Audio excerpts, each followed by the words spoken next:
Hello friends, this is chapter number 2, class 11 physics, units and measurement.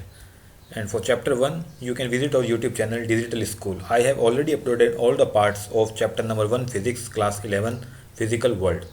So this is chapter number 2, units and measurement. तो आज हमारा जो chapter है units and measurement का, उसका part number 1 है और ये है क्लास 11 फिजिक्स का चैप्टर। जितनी भी थ्योरी है सब एनसीईआरटी से ली गई है, तो क्योंकि हमारा टारगेट है एनसीईआरटी से रिलेटेड जितना भी एग्ज़ाम होते हैं जो एनसीईआरटी से पूछे जाते हैं क्वेश्चंस, वो सब हम इंक्लूड करेंगे। और ये एग्ज़ाम ये टारगेट रहेगा क्लास 11 जेई और नीट एग्ज़ाम, ठीक है, क्योंकि फिजिक्स है वो कि जेई और नीट एग्ज़ाम में पूछी जाती है, साथ ही साथ क्लास 11 को हम कवर करेंगे। तो इसमें क्या देखने को मिलेगा आपको, कंप्लीट एक्सप्लेनेशन ऑफ चैप्टर, किसी भी चैप्टर को कंप्लीट एक्सप्लेनेशन किया जाएगा। और देखो ये जो चैप्टर है इसके अंदर काफ़ी न्यूमेरिकल्स होंगे, एरर से रिलेटेड, सिग्निफिकेंट फिगर से रिलेटेड, अप्रॉक्सीमेट वैल्यू से रिलेटेड, तो उन सभी के सभी एग्जाम्पल्स को और साथ ही साथ the question given in our book, मतलब after the theory we have some questions, so we have to discuss this kind of questions. Okay, तो जितने भी क्वेश्चंस होंगे एग्जाम्पल प्लस जो थ्योरी के पीछे क्वेश्चंस दिए हैं वो हम कंप्लीट करेंगे, ठीक है। और नोट्स एंड पीडीएफ आपको टेलीग्राम ग्रुप पर अवेलेबल करवा दी जाएगी। तो अगर आपको टेलीग्राम चैनल का लिंक चाहिए तो आप मुझे कमेंट करें। ओके, चलते हैं। So this is our channel digital school, ठीक है, ये आप सर्च कर सकते हैं digital school YouTube channel. Okay, you will get link on description. Digital school new way of learning, you will get here the classes for JEE and NEET examination and along with school classes. Okay, so let's start with our second chapter, units and measurement. So what do you understand by units and measurement? So here first we discuss about units. So can you imagine what is unit? Unit क्या हो सकती है? देखो सबसे पहले unit होती क्या है, सबसे पहले हम समझते हैं टॉपिक है फिजिकल क्वांटिटी। फिजिकल क्वांटिटी क्या होती है? Those quantity which can be measured, means जिस क्वांटिटी को हम मेज़र कर सकते हैं उसको हम बोलते हैं physical quantity. This is the basic and simple definition of physical quantities. देखो मैं एक्सप्लेन करता हूँ, जैसे लेंथ है, अब लेंथ है हम उसको मेज़र कर सकते हैं 5 centimetre, 5 kilometre, these are the lengths, तो which can be measured, so called physical quantities. Say here are examples. Mass, देख मास को मेज़र कर सकते हैं, जैसे कि क्या होगा केजी में, ग्राम में, तो एटलीस्ट हम मेज़र कर सकते हैं। जो मेजर कर सकते हैं उसको हम बोलते हैं फिजिकल क्वांटिटीज़। तो लेंथ को भी हम मेज़र कर सकते हैं, ठीक है। और एक बात और बता देता हूँ आपको, जो हमारी वीडियो रहती है 15 से 20 मिनट की रहती है, जो पार्ट्स हमारे ज़्यादा होंगे हर चैप्टर में, 7 या 8 पार्ट होंगे, बट वीडियो हमारी शॉर्ट स्मॉल रहेगी, ठीक है। तो आप बोर भी नहीं होंगे और इजीली समझ भी पाएंगे, आपका फिजिक्स फील कर पाएंगे और इंटरेस्ट बना रहेगा। Now second one is units. Unit क्या होते हैं? तो हमारे चैप्टर का नाम ही है यूनिट्स एंड मेजरमेंट। तो सबसे पहला टॉपिक आता है यूनिट्स। ये यूनिट्स क्या होते हैं? देखो सपोज करो कि ये एक लेंथ है, ठीक है, ये एक लेंथ है और एक ये लेंथ है, ठीक है। अब आप इसकी लंबाई बता सकते हो, इस छोटे वाले की, इसकी लंबाई मान लो 5 सेंटीमीटर है और इसकी है 10 सेंटीमीटर। बट सपोज करो जब ये सेंटीमीटर नाम की चीज़ हमारे पास नहीं थी तब हम उसको कैसे मेज़र करते थे? 5 लीटर? नो, 5 मीटर या हो सकती है, कुछ भी हो सकती है, बट हमारे पास पहले इनको मेज़र करने के लिए कोई यूनिट नहीं थी। हमारे पास सिर्फ एक लेंथ थी, जैसे मेज़र कर लिए 5, but what 5? So we need of unit to measure a perfect unit. Okay, measurement of any physical quantity involves comparison with certain basic arbitrarily chosen internationally accepted reference standard known as unit. देखो definition मैं आपको simple से बता देता हूँ। तो सबसे पहले क्या होता था, हमारे पास यूनिट होनी चाहिए जो कि इंटरनेशनली एक्सेप्टेड हो। जैसे कि जो किलोमीटर है वो हम भी जानते हैं इंडिया में और विदेशी लोग भी जानते हैं किलोमीटर क्या होता है। तो हमने एक इंटरनेशनली एक्सेप्टेड यूनिट को एक्सेप्ट कर लिया कि जो किलोमीटर है वो हमेशा लेंथ के बारे में हमें बताएगा, ठीक है। तो दिस इज़ कॉल्ड यूनिट। अब बात करते हैं, जैसे यहाँ पे इस बॉक्स के अंदर पानी भरा हुआ है, ठीक है। अब पानी है, पानी को कैसे नापेंगे? किलोमीटर में तो नाप नहीं सकते पानी को, ना किलोग्राम में नाप सकते हैं। तो पानी को नापने के लिए, मतलब लिक्विड को नापने के लिए हमने एक यूनिवर्सली एक्सेप्टेड यूनिट निकाली, उसका नाम रखा हमने लीटर। अब लीटर के कई फॉर्म हो सकते हैं, लीटर, मिलीलीटर, ठीक है, उसकी बात हम बाद में करेंगे, बट हमने एक यूनिवर्सली एक्सेप्टेड यूनिट्स को हमने डिफाइन किया, उसको हमने कहा लीटर। तो this is the example of unit. Okay, हम चैप्टर को इतना डीपली नहीं जाएंगे जितना आप सोच रहे हैं, हमें बस इतना पढ़ना है कि हमें एक्चुअल में चीज़ समझ में आ जाए पूरी, ठीक है। जो एग्जाम ओरिएंटेड होगा वो होता है, इसके अंदर एरर से रिलेटेड क्वेश्चन आते हैं एग्जाम में, सिग्निफिकेंट फिगर से रिलेटेड क्वेश्चन आते हैं, वो हम उसको डीपली क्वेश्चंस के थ्रू समझेंगे। ठीक है, I hope you got the idea about physical quantity units. Units is simple, let's clear the physical quantity. Physical quantity, all the quantities that can be measured is called physical quantities. Unit क्या होती है? Measurement of any physical quantity involves comparison with certain basic arbitrarily chosen internationally accepted reference. मैंने बता दिया आपको, internationally accepted होनी चाहिए, तभी वो यूनिट वैलिड होगी। Okay, now let's move to the next topic. What should be the unit of physical quantity. देखो, अब यूनिट किसी भी फिजिकल क्वांटिटी की हमें यूनिट लेनी है, तो उसमें क्या क्या प्रॉपर्टीज़ होनी चाहिए। हम यूनिट कैसे लेते हैं, ऐसे तो थोड़ी किसी को भी उठा के यूनिट रख दिया, नहीं। ऐसी यूनिट होनी चाहिए जो हर जगह यूनिवर्सली एक्सेप्टेड हो। मतलब एक गरीब से गरीब, अमीर से अमीर, अनपढ़ से लेकर जो पढ़ा लिखा आदमी है वो तब समझ पाए कि इस यूनिट्स का क्या मीनिंग है। Now let's move to the topic, what should be the unit of physical quantity. The first point is, let's clear first point. Okay, the measure of unit should be definite and unambiguous. देखो, किसी भी unit को जो हम measure करते हैं वो definite होनी चाहिए। ऐसे नहीं है कि 5 सेंटीमीटर में जो मेज़र स्केल है हमारे पास, मान लो 12 सेंटीमीटर का, तो मेज़र कर रहे तो हमारे पास 13 सेंटीमीटर आ रहा है या कुछ 14 सेंटीमीटर आ रहा है। मतलब ऐसा एक्सेप्टेड होना चाहिए कि एक डेफिनेट लेंथ रहे कि स्केल जो 12 सेंटीमीटर का तो एग्जैक्ट 12 सेंटीमीटर ही हमें दे। ठीक है। अनएम्बिगियस का मतलब क्या होता है? देखो, अनएम्बिगियस मतलब सिंपल। ठीक है, सिंपल मतलब ज़्यादा टेढ़ा मेढ़ा नहीं हो। एम्बिगियस मतलब क्या होता है? कठिन, पजल टाइप का, लेकिन पजल नहीं होना चाहिए, एकदम सिंपल होनी चाहिए मेजर यूनिट समझने में। ठीक है, the unit should be such that its measure should not change and if unit is defined with the help of some phenomena that phenomena must be permanent.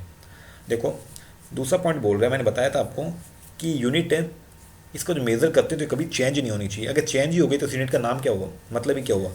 Suppose यहाँ पे हमारे पास 1 kilogram equal to 1000 ग्राम है India में, हम विदेश में जा रहे हैं तो वो जो हमने, सपोज करो एक एग्जांपल देता हूँ, हमने आलू खरीदे 1 किलो, इंडिया में हमने आलू खरीदे 1 किलो।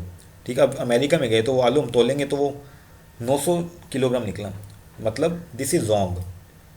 ऐसी यूनिट होनी चाहिए जो कि यूनिवर्सली एक्सेप्टेड हो और हर जगह इक्वली मेज़र करें। ठीक है, मतलब यहाँ पे 1 kg है तो in out of India we have also have 1 kg।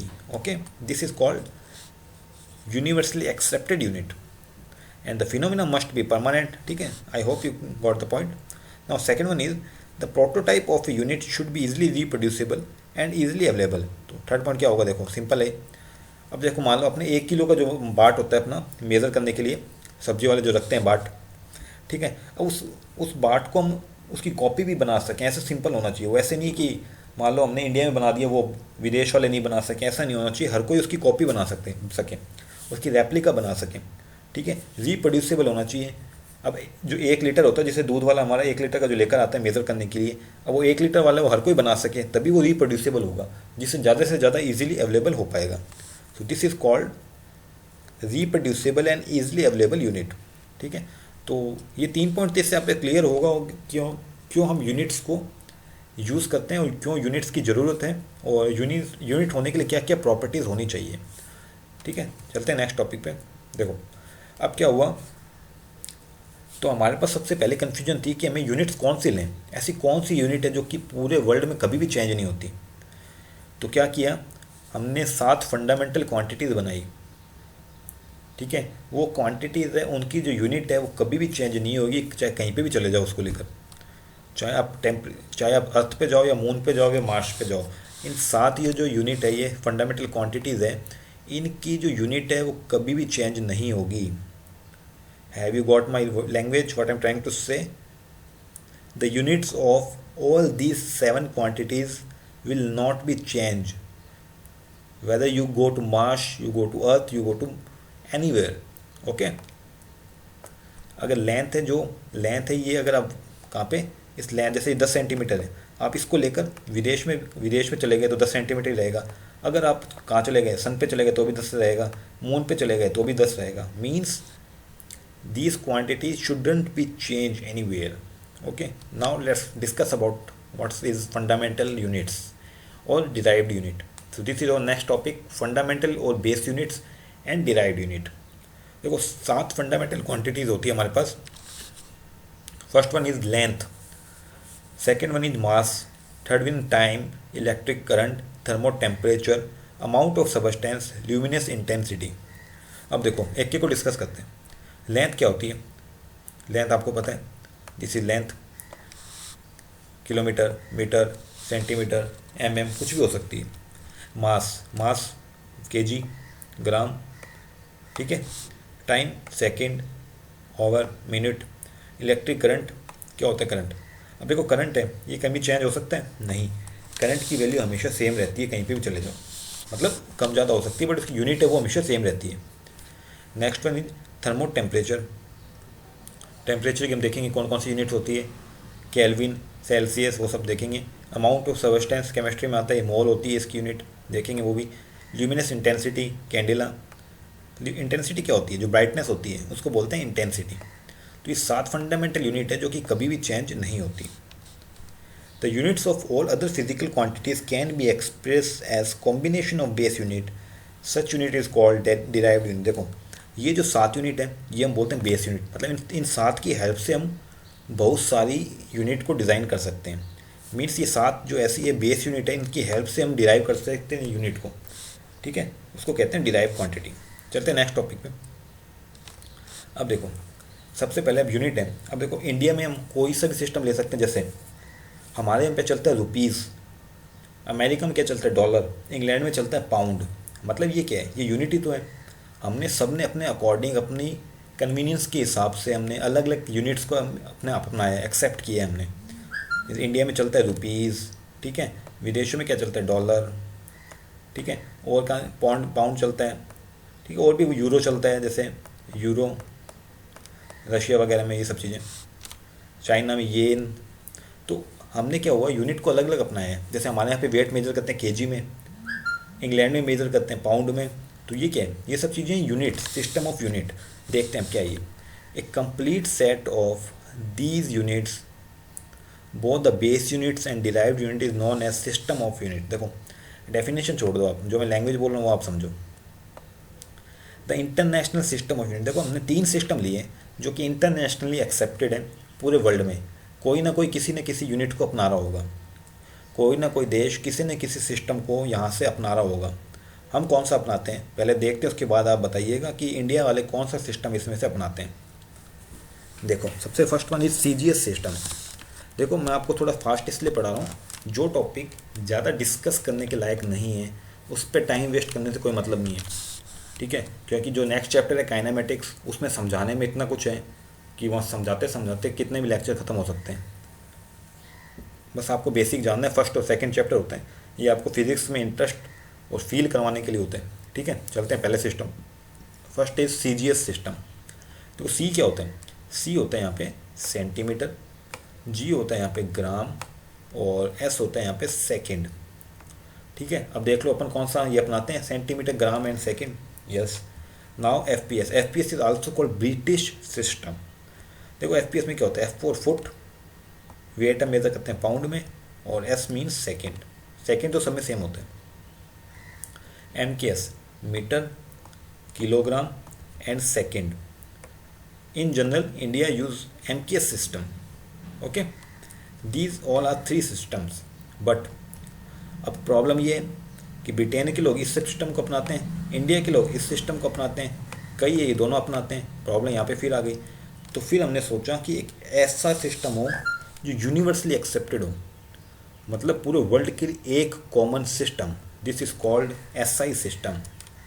Let's move to the SI system, very important topic, SI system. देखो the system of units which is at present internationally accepted for measurement is the system international the units. French word है ये, ठीक है। इसको बोलते हैं SI units, मतलब पूरे वर्ल्ड में एक कॉमन सिस्टम, ठीक है। ऐसा नहीं चलेगा कि इंडिया इसको अपनाएगा नहीं, ऐसा नहीं है, पूरे वर्ल्ड को अपनाना ही पड़ेगा एसआई सिस्टम, ठीक है। Is called SI.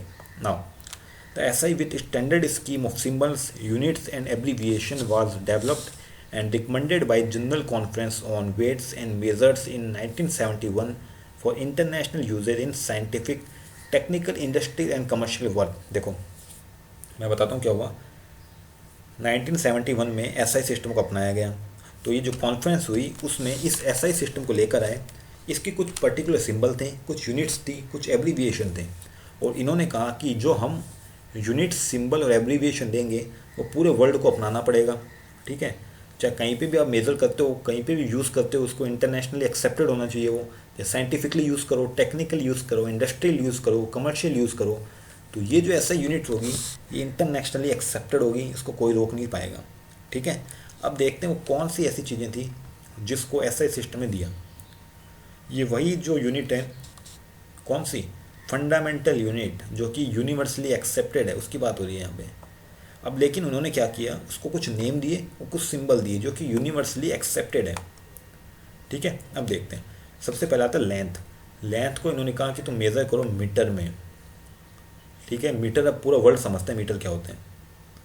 ठीक है, सिंबल दिया इन्होंने स्मॉल m। अब क्या होता है, अब इसकी डेफिनेशन दी उन्होंने, the metre is the length of the path travelled by light in vacuum during a time interval of this 1/299792458। देखो लाइट की स्पीड क्या होती है, 3 × 10⁸। ठीक है, 3 × 10⁸ मीटर पर सेकेंड, मतलब एक सेकेंड में 3 × 10⁸ मीटर चलेगी लाइट। ठीक है, तो टाइम इंटरवल कितना हुआ, 1/3 × 10⁸। ठीक है, लेकिन 3 × 10⁸ है ना, ये हम अप्रॉक्सीमेट लेते हैं, एक्चुअल में होता है ये 299792458। गिन लो आप, 3 × 10⁸ कितना हो जाएगा, 9 डिजिट होगी ना, 1 2 3 4 5 6 7 8 9। ठीक है, 1/3 × 10⁸ अप्रॉक्सीमेट, इसको ये भी लिख सकते हैं। ठीक है, इतनी डिस्टेंस को इतने समय में ट्रैवल करना इधर। ठीक है, this is called the metre. Now next is mass. Mass को इन्होंने कहा तुम केजी में लिखो। ठीक है, अब कैसे केजी लिया इन्होंने वो देखते हैं। एक प्लेटिनम इरिडियम अलॉय का सिलेंडर लिया, उसका मेज़र किया, उसका जो मेज़र आया वो 1 kg इन्होंने बोला। तो आज तक यूनिवर्सली एक्सेप्टेड माना जाता है उस चीज़ को। समझ में आ गई बात आपको। ये मेटल लिया इन्होंने, प्लेटिनम इरिडियम अलॉय लिया, इसका मेज़र किया, ये था 1 kg, और इसके अकॉर्डिंग हमने अलग अलग मेज़र कर लिए। मतलब इस 1 kg को हमने स्टैंडर्ड मान लिया, इसकी हमने रेप्लिका बना ली और पूरे वर्ल्ड में यूज़ होने लग गया 1 kg। Now third one is time. देखो टाइम सिंपल है, सेकंड को ऐसे रिप्रेजेंट करते हैं, और इसका क्या है, सीरियम-133 का एटम लिए। ठीक है, ये आप डेफिनेशन पढ़ लेना, इतनी इंपॉर्टेंट नहीं है, एग्जाम में नहीं आएगी ये टाइप। ठीक है, अब देखो इलेक्ट्रिकल करंट है, इसकी बात आपको ये ध्यान रखनी, सिंबल क्या होता है, इसको एम्पियर होती है इसकी यूनिट, उसको लिखते हैं ए से। Next is temperature. टेम्परेचर का जो यूनिवर्सली एक्सेप्टेड यूनिट है वो है केल्विन, इसको लिखते हैं हम के से। अमाउंट ऑफ सबस्टेंस, ये होता है मोल। इसकी डेफिनेशन देखो वेरी सिंपल है, ये मैं बताऊंगा नहीं आपको, ये केमिस्ट्री में पढ़ते हैं। ठीक है, next one is luminous intensity, इसको बोलते हैं कैंडेला, इसकी यूनिट है, और सी डी से रिप्रेजेंट करते हैं। तो these are the 7 basic fundamental units which were accepted by SI, System International Conference, which is accepted internationally all over the world. Okay, so you have to remember this all 7 quantities along with this name and symbols. So these definitions are not so important, but just you have to remember the length, its name and its symbol. You can call it unit. Okay, next, so we have 7 fundamental unit. Now we have 2 different kind of units called supplementary physical units. देखो 7 हमने fundamental quantities देख ली, उसकी unit हमें पता है, but हमें पता लगा कि 2 ऐसी और चीज़ें होती है जिसकी यूनिट पूरे वर्ल्ड में कभी भी चेंज नहीं हो सकती। अर्थ पे जाओ, मार्स पे जाओ, मून पे जाओ। वो थी प्लेन एंगल, मतलब रेडियन और स्टेरेडियन। अब कैसे होता है वो देखते हैं। देखो सपोज दिस, ये क्या है, एक सेंटर हमने पॉइंट लिया, एक ओ। ठीक है, अब ये क्या है, ये एक आर्क है, आर्क। ठीक है, आर्क है ये, और ये क्या, ये सपोज करो एक सर्किल था, कभी ऐसे ऐसे कभी सर्किल हुआ करता था ये। हमने उस सर्किल का एक स्मॉल पीस लिया, ये वाला। ठीक है, ये देख रहे हैं आप, ये हाईलाइट है जो, ये वाला। ठीक है, देखो थोड़ा सा क्लियर कर देता हूँ मैं आपको।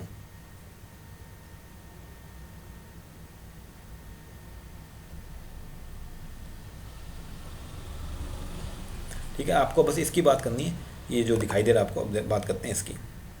देखो अब ये क्या है, ये आर है, अगर ये सर्किल था कभी पूरा तो ये इसकी रेडियस हो जाएगी और ये हो जाएगा इसका आर्क। आर्क को हिंदी में बोलते हैं चाप।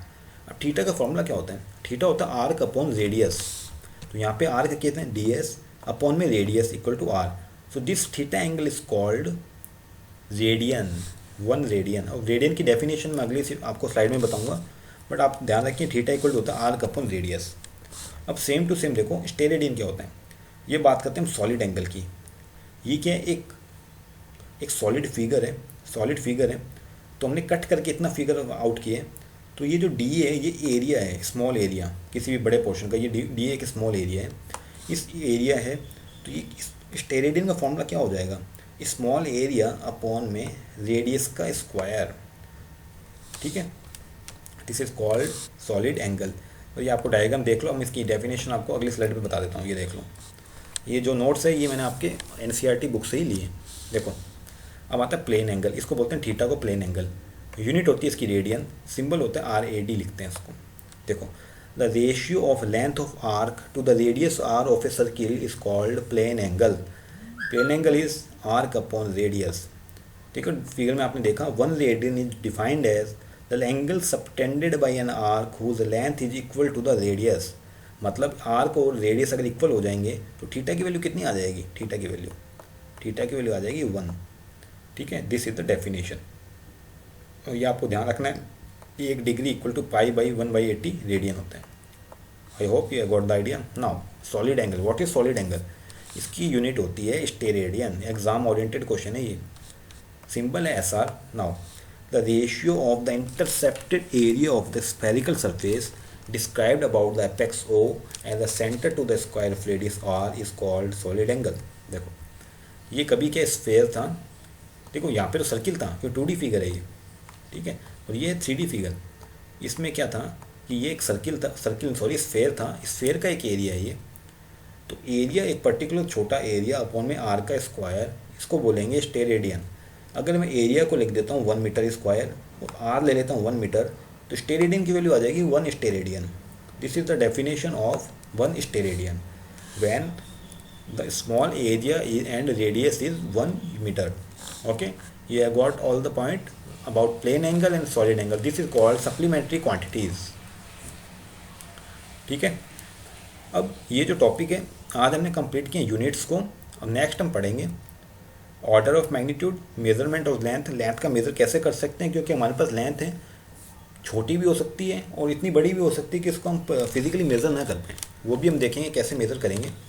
तो आज के लिए हम इतना ही पढ़ेंगे, अराउंड 15 से 20 मिनट या हाफ ऑन और हुआ होगा, हाफ और हुआ होगा। तो ये आपको पढ़ के आएँ कम से कम, और उससे पहले चैप्टर नंबर 1 जरूर देखें अगर आपको फिजिक्स की फीलिंग लेनी है तो। ठीक है, तो आज हमने यूनिट्स के बारे में देखा, कल हम पढ़ेंगे यूनिट्स कैसे मेज़र कर सकते हैं। बड़ी बड़ी क्वांटिटीज़ होती है लेंथ की, मास की, उन सबको कैसे मेज़र करें। So this is the chapter number 2 units and measurement. और पीडीएफ के लिए आप मुझे कमेंट करें, डिस्क्रिप्शन में आपको बताऊंगा कैसे, कमेंट में आपको बताता हूँ मैं कैसे ले सकते हैं इसकी पीडीएफ। और ये जितना भी मटेरियल है एनसीईआरटी से लिया गया, मतलब ऑथेंटिकेशन के लिए मैं आपको 100% श्योर हूँ कि ऑथेंटिकेट है, क्योंकि एनसीईआरटी से सब कुछ थ्योरी ली गई है। ये सारी की सारी थ्योरी आपको पीडीएफ में अवेलेबल करवा दूंगा विद दिस पीपीटी। ठीक है, तो हमारा चैनल है डिजिटल स्कूल, एक बार विजिट करें इसको। जो पहला लैब चैप्टर था फिजिकल वर्ल्ड वो पूरा अपलोड हो चुका है, उसको जरूर देखें। और जल्दी क्लास आपकी केमिस्ट्री की स्टार्ट भी की जाएगी। ठीक है, सो channel digital school, thank you for watching.